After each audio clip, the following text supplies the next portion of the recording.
With their job now done, Jackie and Christine sit down with the homeowners to present their findings, along with independent research to see what matches up. What we found while we were here. Do you remember when we were sat doing our premonitions with you? I just kept looking because somebody was watching us from there. Somebody stood right with me. Really? Yes. So we followed him to your bedroom and to your wonderful babies in there. This gentleman who had become attached to the Tommy Talker doll. He actually came with the doll. He was already attached Yes. to the doll. Yes. Do you remember we said Prince Edward Island in the premonitions? Prince Edward Island. I got him last summer in Prince Edward Island. When you brought him home, Tommy home, you also brought John Bell home with you. John Howard Bell was the Premier of Prince Edward Island. This man was also an entertainer. He was a ventriloquist. He was? Yeah. He was a ventriloquist. That's crazy.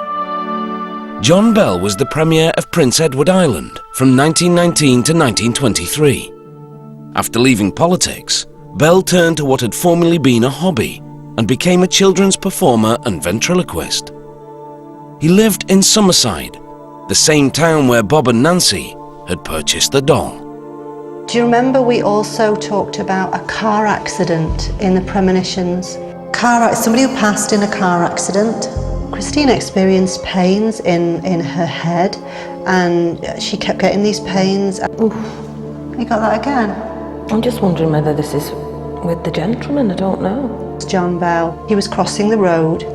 He got knocked down by a car and his skull was fractured. 5 years after serving as Premier, Bell was tragically killed in a car accident. The year was 1929. The cause of death was a fractured skull. We became very much aware then of a young boy that was there.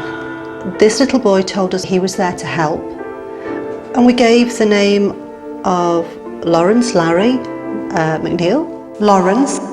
That means a lot to my family. If you remember, I was giving you a young boy who died, something to do with water, 1930s to 1950s.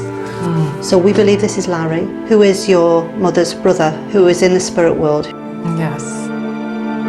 Larry McNeil, Nancy's uncle, also died in a car accident.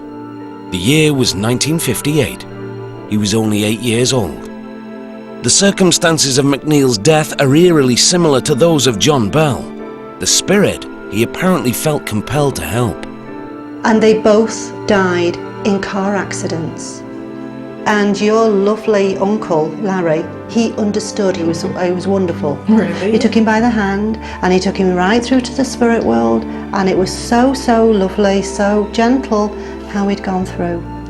It was really nice. Thank It's been you a wonderful so story. much for all of your hard work and effort, and it's so interesting to hear. We feel quite privileged to have been able to help in Yes. It's, Their job now done, Jackie and Christine bid farewell to Bob and Nancy. Sunshine. Wow. Yeah. Thank you so much. So nice to meet you. And it was lovely to meet you. Nice to meet All the you. way up there. Yes. Bye. Again. Thank you so much. Okay. Bye. And no buying from antique shops anymore, okay? Bye.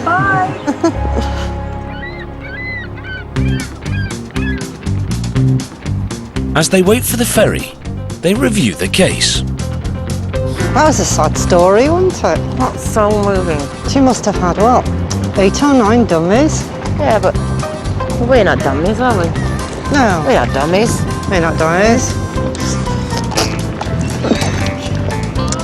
Cheers.